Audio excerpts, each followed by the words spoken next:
오늘은 마태복음 25장 1절로 13절의 말씀으로 주의 재림을 준비하는 삶이라는 제목으로 말씀을 드리고자 합니다. 이솝 우화의 개미와 배짱이 이야기는 아주 유명합니다. 아마 이 이야기는 우리 초등부 아이나 중고등부 아이들도 흔히 알 수 있는 그런 내용이라고 생각이 듭니다.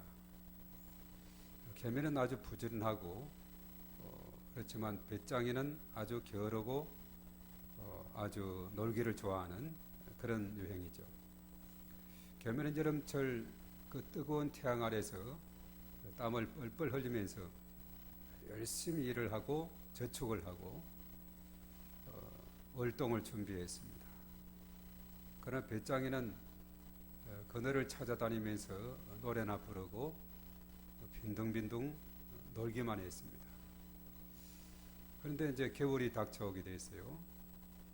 개미는 아주 편안한 겨울을 보낼 수가 있었는데 문제는 배짱이죠.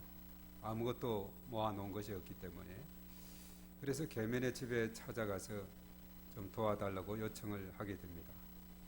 그러나 개미는 냉정하게 배짱이를 그냥 쫓아내 버리게 되죠. 자, 이 개미와 배짱이 이야기를 통해서 우리에게 주는 교훈이 있습니다. 잘 준비하는 자에게는 평안이 있고 행복이 있다는 것인데, 잘 준비하지 않은 때는 그 삶은 참으로 비참한 삶이 될 수밖에 없다 하는 것을 우리에게 깨우쳐 주고 있습니다. 우리가 요즘 계속해서 이 종말에 대해서 재림에 대한 그 말씀으로 계속 진행이 되고 있는데요. 자, 오늘 이 본문의 말씀은 마태복음 25장에 세 비유가 나오고 있습니다. 열처녀 비유, 그리고 달란트 비유, 그리고 양과 염소의 비유죠. 바로 앞장인 마태복음 24장은 종말장이다라고 이렇게 말을 하는데, 거기에서 무화과 나무 비유를 통해서 예수님께서 재림하실 것이다 하는 예고를 미리 했습니다. 특별히 그 말세가 되면은 여러 가지 많은 현상들이 있다고 지적을 했죠. 각처에서 지진이 일어나고 나라가 나라를 치고 또 그리고 기근이 되고 그리고 각 지역에서 거짓 선지자들이 나타나게 된다 이렇게 말하고 있습니다. 그래서 이 거짓 선지자들을 잘 경계하고 조심할 것을 말하고 있죠. 특별히 그 종말에 대해 있어서도 이 거짓 선지자들이 있었습니다. 기독교 2000년 동안에 계속해서 예수님의 이 재림에 대해서 특별히 아주 주장을 해왔던 그런 사람들이 있습니다. 우리나라 같은 경우도 근래 1992년 참 오래된 이야기네요. 10월 28일에 다미 선교회라고 있었는데 1992년 10월 28일 밤 12시에 그 당시 그 마포 본사가 있었는데 마포구 그 지역으로 예수님이 재림하신다 해서 흰옷을 입고 모여서 열심히 하나님의 나팔 소리 막 찬양을 부르면서 주님의 재림을 사모한 그 장면을 많은 취재진들이 가서 찍었죠. 그러나 그날 아무 일이 없었습니다. 그래서 그 헛된 재림의 신앙에 빠졌던 사람들은 학생들 같은 경우는 공부도 하지 않고 또 사업하는 사람도 사업 제대로 하지 않고 어떤 병원장은 병원의 문을 닫고 아무 일을 하지 않았어요. 그러나 그때 예수님은 오지 않았습니다. 그래서 잘못된 이런 신앙에 빠지게 되면은 결과적으로 엄청난 손실을 가져온다는 것을 우리에게 깨우쳐 주고 있습니다. 그래서 우리가 성경 속에 나오는 올바른 종말관을 가지고 예수님 재림에 대해서 우리가 잘 파악하는 것이 너무나도 중요하다라고 생각이 듭니다. 그래서 오늘은 특별히 마태복음 25장의 세 비유 중에 가장 먼저 나오는 열처녀 비유를 통해서 우리가 귀한 교훈을 깨닫고자 합니다. 특별히 예수님께서는 그 당시에 아주 흔히 일상에서 접할 수 있는 결혼 비유를 통해서 특별히 그 예수님 재림에 대한 그 가르침을 주고 있다는 사실입니다. 그래서 오늘 이 말씀의 시작이 어떻게 되느냐, 25장 1절에 이렇게 말합니다. 그때 천국은 마치 등을 들고 신랑을 맞으러 나간 열 처녀와 같다, 그렇게 말했습니다. 이스라엘에서는 특별히 한낮에는 뜨거운 태양을 피해서 신랑이 신부를 데리러 갈 때는 주로 밤에 데리러 갑니다. 그리고 그 당시만 해도 이제 어떤 결혼식이 있다 하면은 많은 일손이 필요했죠. 요즘은 예식장이다, 장례식은 장례식장이다 해서 참 편리하게 치르고 있습니다만은, 옛날에는 예식을 한다든가 이렇게 하게 되면 온 동네가 아주 힘을 쓰는 것을 보게 됩니다. 그리고 어떤 집에는 종들이 많고 그래서 모두가 총동원하게 되죠. 아마 여기도 열처녀 비유가 나오는데, 이 가정에도 10명의 처녀들이 하루 종일 그 잔치를 위해서 준비하고 참 하루를 힘들게 보낸 것 같아요. 그래서 열처녀 중에 5명은 등과 기름을 준비했는데 5명은 등만 준비했습니다.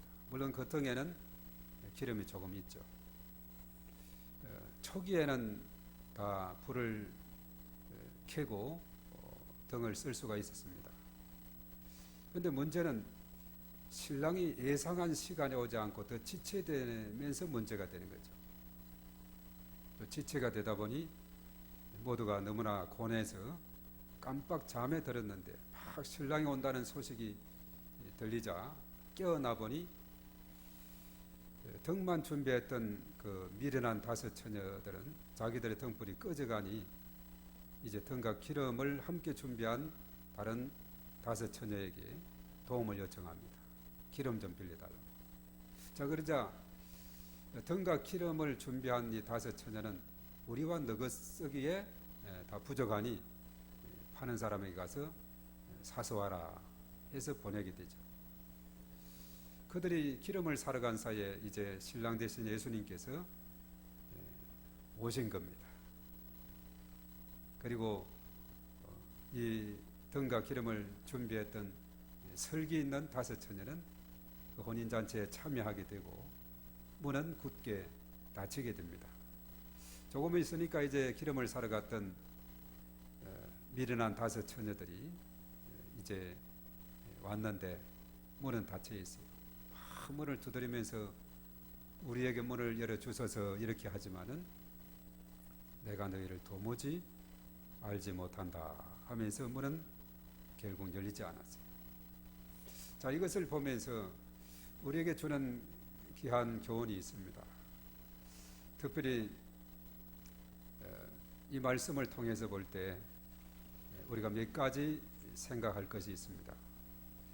첫 번째는 주의 재림은 반드시 있다. 그래서 우리가 첫 번째 생각할 것은 주의 재림을 소망합시다 하는 겁니다. 첫 번째는 주의 재림을 소망합시다 하는 겁니다. 특별히 예수님에 대한 전반적인 내용은 우리가 성경 속에서 자세히 알 수가 있죠.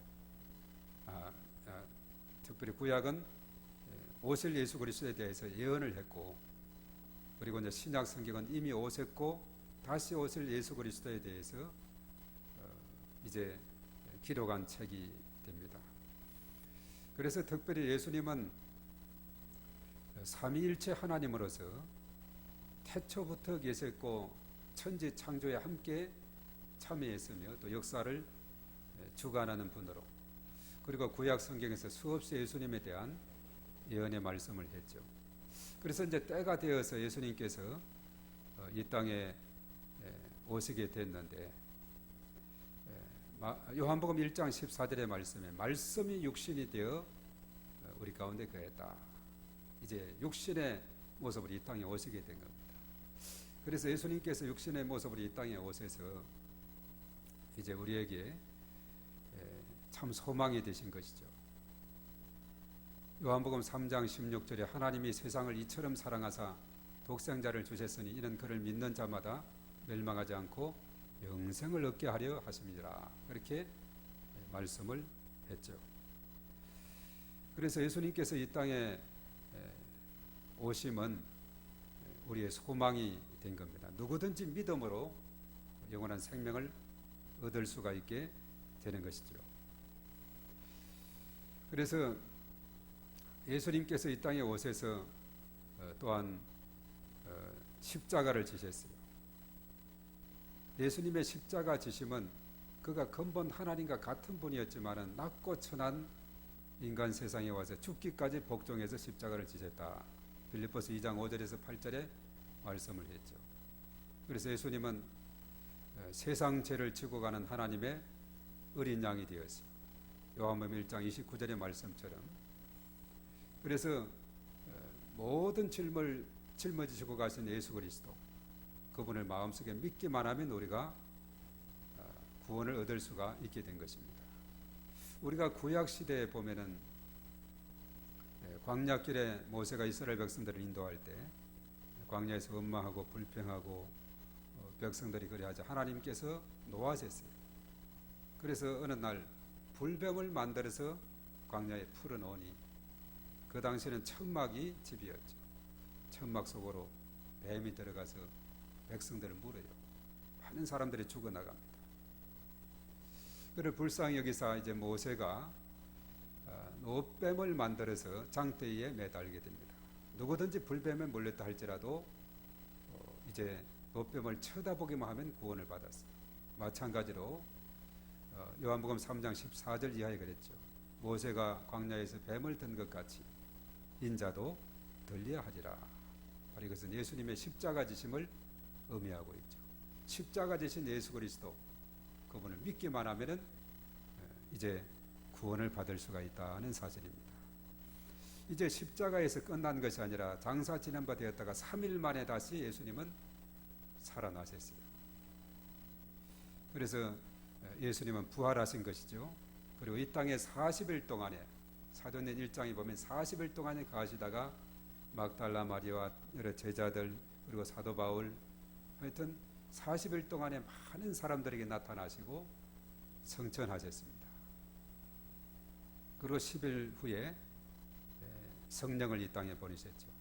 금년 같은 경우는 예수님의 성천일이 지난 5월 21일 목요일입니다.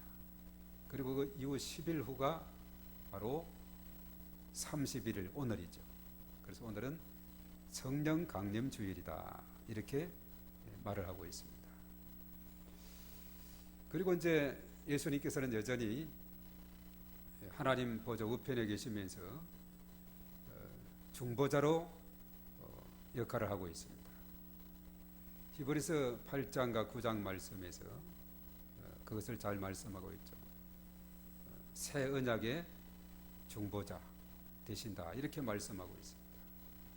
그래서 예수님은 지금도 우리를 위해서 중보 기도하고 계시고, 이제 때가 되면 남은 것이 뭐냐? 바로 예수님의 재림이라는 거죠. 다시 오심에 대한 것이죠. 이 재림의 날은 아무도 모른다고 그랬어요.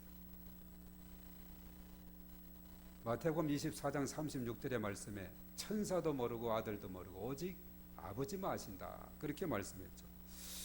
오늘 이 말씀에서도 13절 마지막에 그랬죠. 그런즉 깨어 있으라, 너희는 그날과 그때를 알지 못하느니라, 그렇게 말했습니다. 자, 예수님께서 이 땅에 오심은 어떻게 오시느냐? 특별히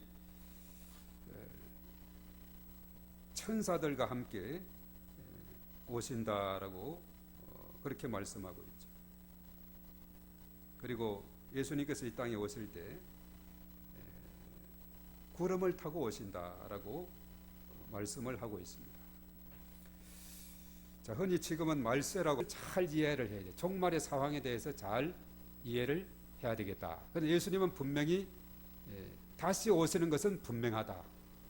지금 예수님의 그 시간표가 다시 오심에 대한 것이 분명하다는 것을 우리가 여기에서 깨달을 수가 있다는 것입니다. 그래서 다시 오심을 우리가 소망을 해야 되겠다는 것이죠. 우리가 이제 다니엘 2장을 보면은 느부갓네살 왕이 이제 2년 차가 접어들어서 잠을 자면서 꿈을 아주 꾸었는데 그 꿈을 꾼 다음에 밤잠을 이루지 못해요. 이게 뭔가 신기가 불편한. 그래서 그 당시에 거기에 있는 모든 술객들, 좀 지혜자들, 또 뭐 좀 이렇게 뛰어나다는 사람들 다 이렇게 불러다가 그 사람들이 내가 꾼 꿈을 말을 하고 꿈을 해석하도록, 그렇지 않으면 다 죽이겠다는 겁니다. 그런 상황에서 그 당시가 이제 다니엘도 포로로 끌려가서 있던 그런 상태에 있었죠. 어느 누구도 그것을 그러죠. 술객들이 그래요. 왕이 꾼 꿈을 저희들에게 말씀을 해주시면 어떻게 해석을 해보겠습니다. 이렇게 하지만은 왕은 막무가내예요. 내가 꾼 꿈도 알아맞추고 그 꿈 해석까지 해달라고. 이러니까 이거 어느 누구도 깜깜한 거예요. 그래서 이제 사실 그 당시 다니엘도 아주 위험한 그런 상황에 놓였는데 그 다니엘이 가만히 들어보니 이것은 하나님만이 알 수 있는 부분이다 해가지고 그 친구들과 함께 간절히 하나님 앞에 기도를 하게 됐어요. 기도하니까 하나님께서 다 가르쳐 주었어요. 왕이 꾼 꿈은 무엇일게요?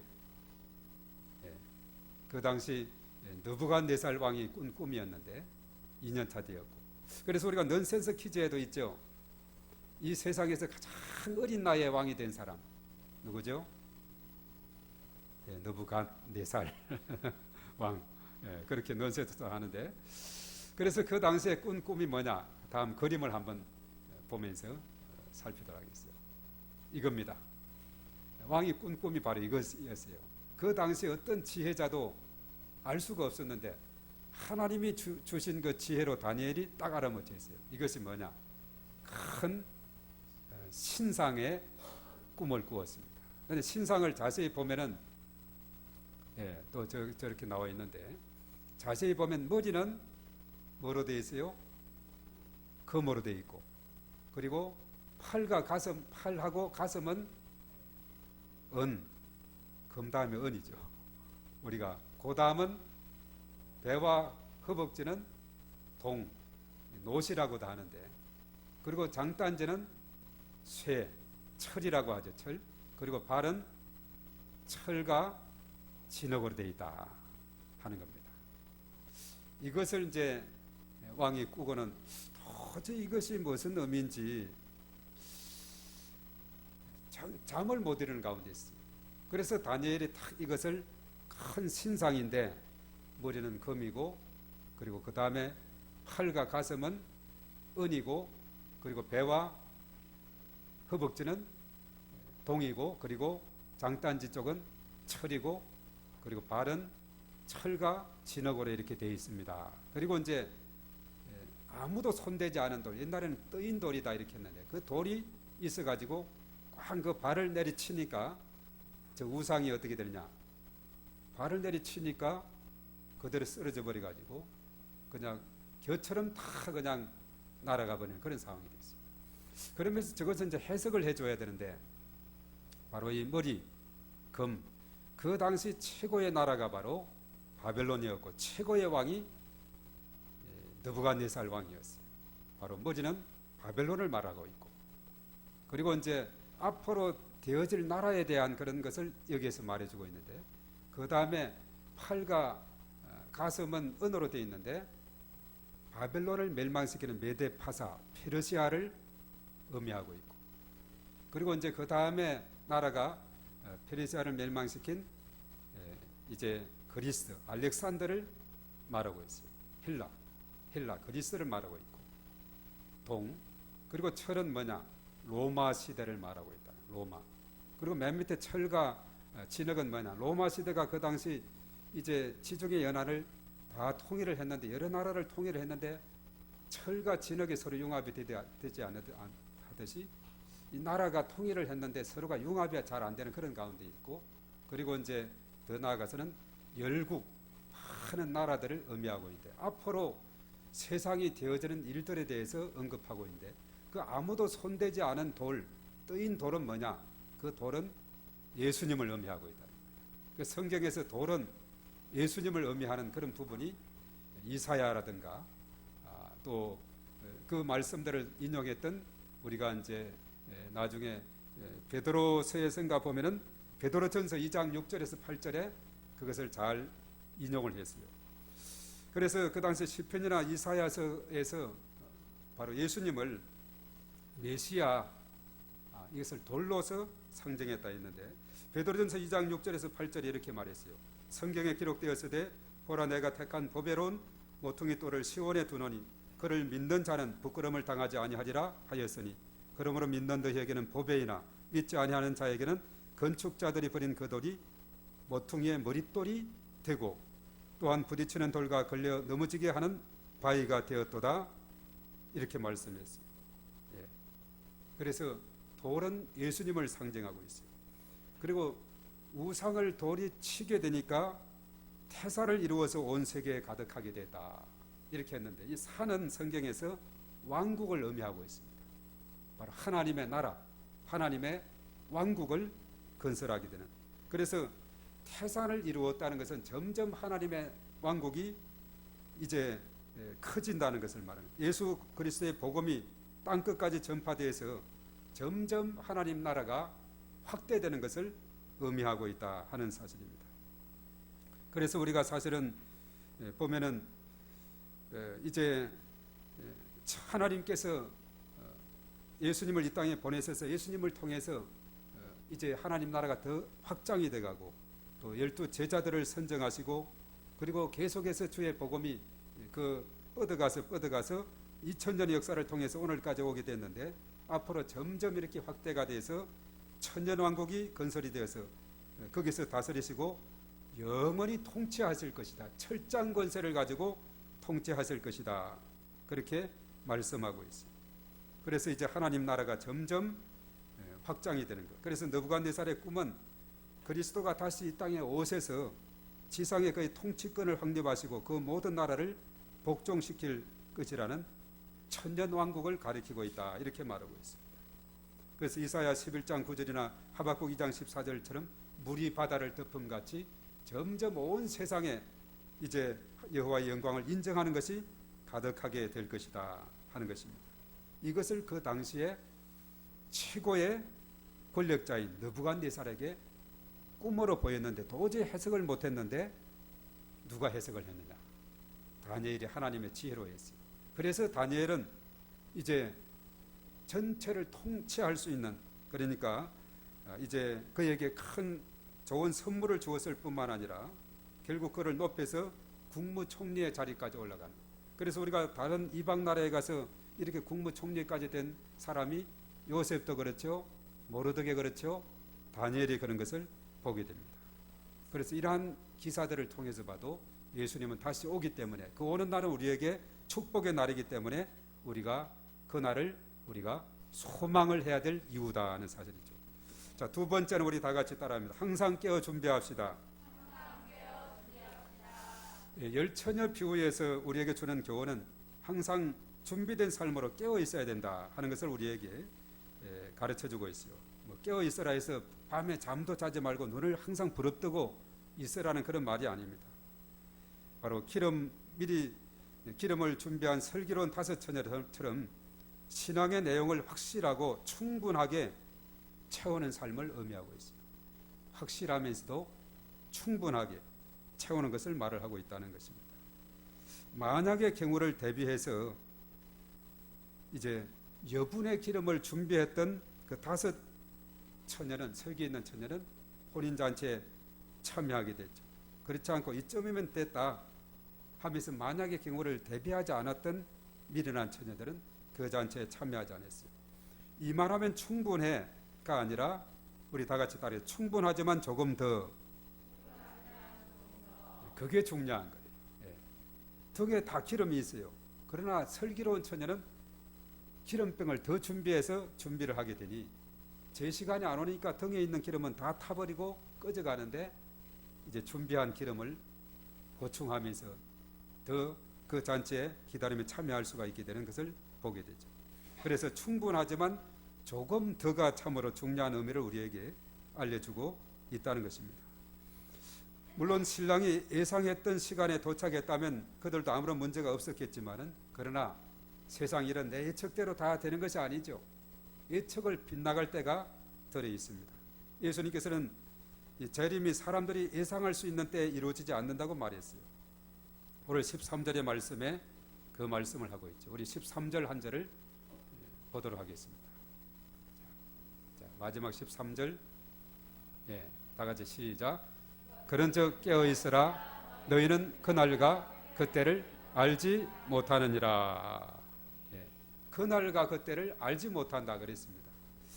그래서 재림의 그 시기에 예수님이 오실 때 어떻게 하느냐? 마태복음 24장 42에서 44절은 예기치 못한 시간에 오신다.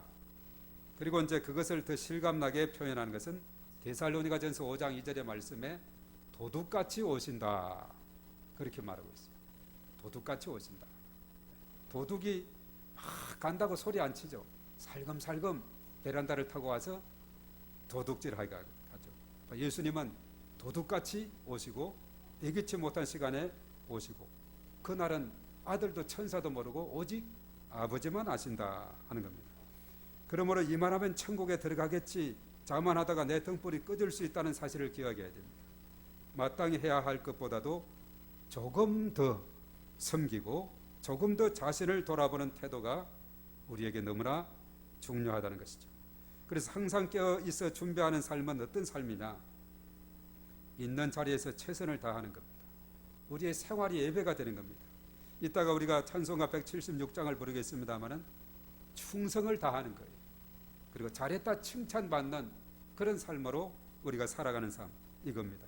그래서 우리가 날마다 찬송과 기도와 말씀 그리고 그것을 잘 실천하면서 우리에게 주어진 그 자리에서 최선을 다하면서 충성하며 살아가는 삶 이것이 우리가 늘 깨어서 준비하는 삶인 줄로 믿습니다. 이제 마지막 세 번째입니다. 나에게 주어진 기회를 잘 활용해야 된다는 사실입니다. 우리 따라하겠습니다. 기회를 활용합시다. 버스가 지나간 다음에 손을 들면 소용이 없어요. 여기 1번 버스가 자주 오는데 어떤 분은 막 달려와요. 저쪽 골목에서. 그런데 버스가 섰다가 슥 가버리네요.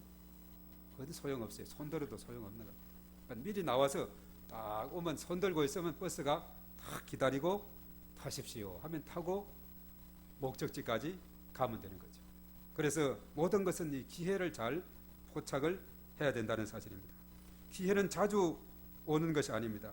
기회를 놓치지 말고 잘 활용을 해야 됩니다. 기회를 잘 붙잡아야 됩니다. 사실 좀 전에 언급했던 다니엘이라든가 요셉이라든가 모르드게 정말 착실하게 살았고 기회를 잘 잡아서 2인자까지 가게 되는 영광을 얻게 된 것을 보여요. 어떤 경우는 한 번 놓치면 영영 돌아오지 않는 기회도 있어요. 그것이 뭐냐? 구원의 기회가 그랬습니다.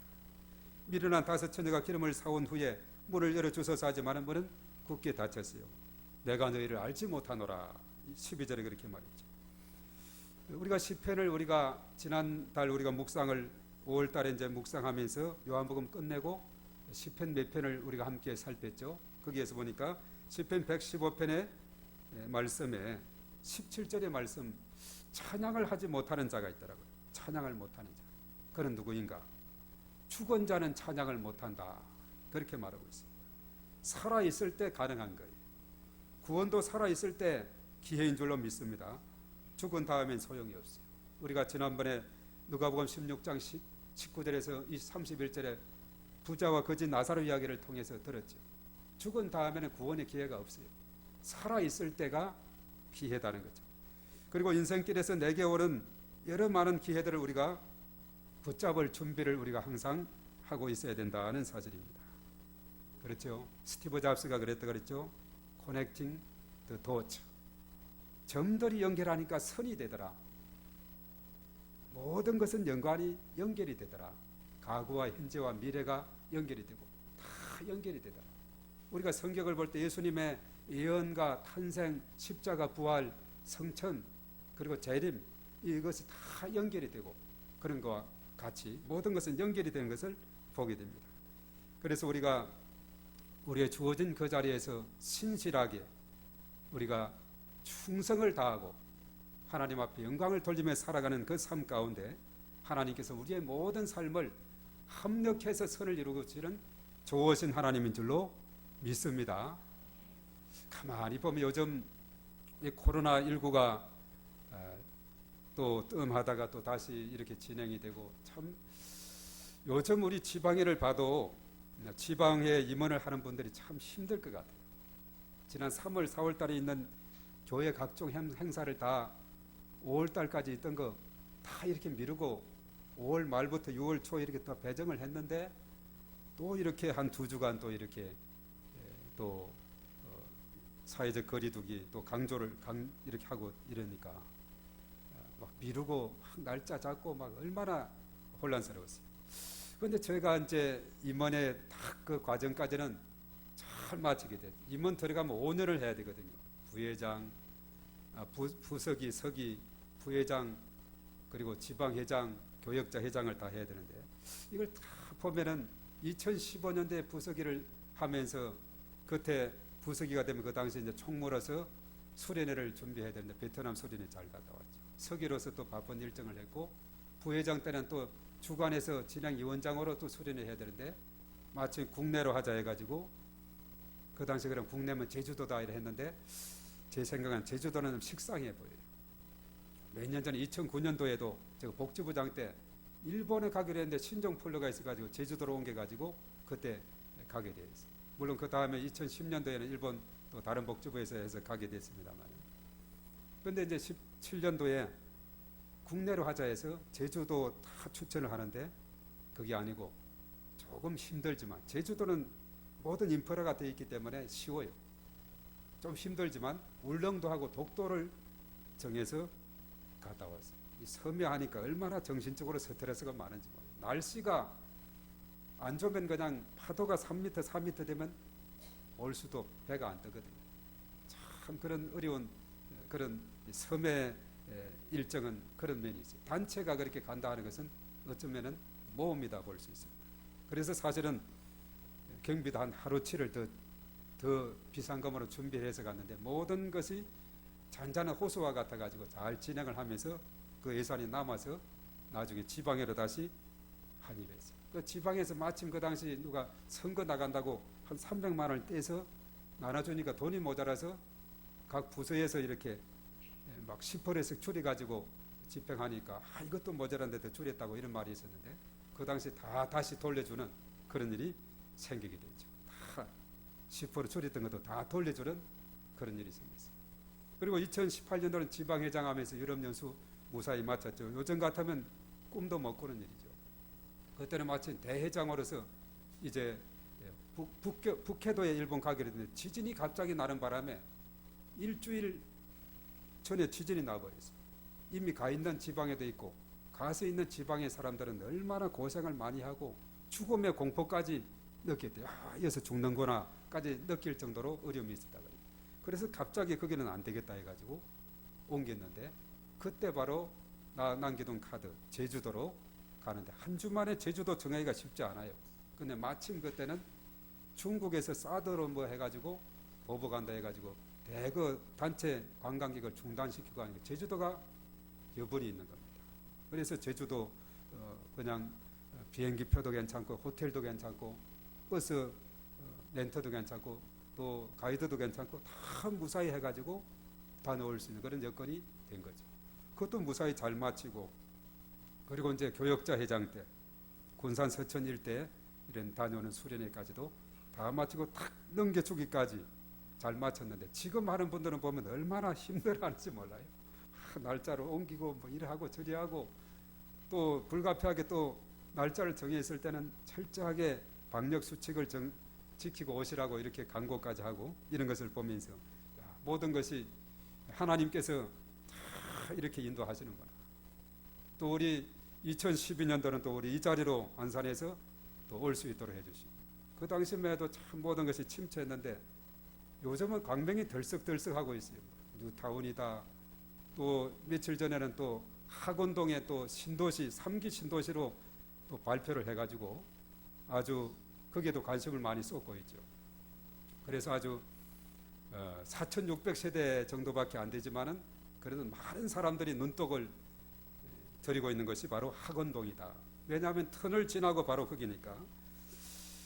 그래서 지금 역세권 쪽에도 한 7, 8천 세대가 다 이렇게 입주가 완료가 되고, 그래서 점점 이 지역이 좋아지고 있는 그런 가운데 있죠. 그 전에 서울에서 보면 강남으로 교회 따라 이사 간 사람들은 부자들이 많이 되고 많이 된 것 같아요. 우리 교회도 사실 주변에 보면 5분, 7, 8분 거리 역세권에도 4억대 분양해서 11억대에 팔고 이러니까. 그러니까 이 학원동 같은 경우도 보면은 아주 전망이 좋은데, 여기에는 보면은 그 사전 청약 제도인가 이것이 있어가지고 그걸 잘 연구를 해야 돼. 거기에 맞게 잘 해서 정말 또 기회가 안 된 분은 무주택자들에게 이제 공공 분양한 혜택이 되는 것 같습니다. 이런 것을 우리가 잘 계획을 세워서 기회를 잡아야 됩니다. 모든 것을 그렇게 나갈 때 하나님께서 합력해서 선을 이루 가시는 하나님이다. 이렇게 볼 수가 있습니다. 이제 결론을 맺고자 합니다. 자, 예수님께서 당시에 익숙했던 결혼 잔치로 그 비유를 통해서 재림에 대해서 가르쳐 주고 있습니다. 만약의 경우를 대비해서 여분의 기름을 준비한 5처녀는 그 혼인잔치에 참여하게 됐다는 사실입니다. 바로 설기 있는 그 5처녀와 같이 주의 재림을 준비하는 삶을 살아야 된다 하는 사실입니다. 그래서 우리가 오늘 꼭 기억할 것은 소망합시다, 준비합시다, 활용합시다. 이 세 가지를 잘 우리가 기억하고 우리가 나아갈 때 하나님께서 우리에게 놀라우신 은혜를 부어주실 겁니다. 만약의 경우를 잘 대비하고 준비해서 지금도 충분하지만 조금 더 준비해서 착하고 충성된 종이라고 칭찬받는 저와 여러분들로 이렇게 나아가게 될 때 하나님께서 놀라운 축복으로 은혜를 베풀어 주실 줄로 믿습니다.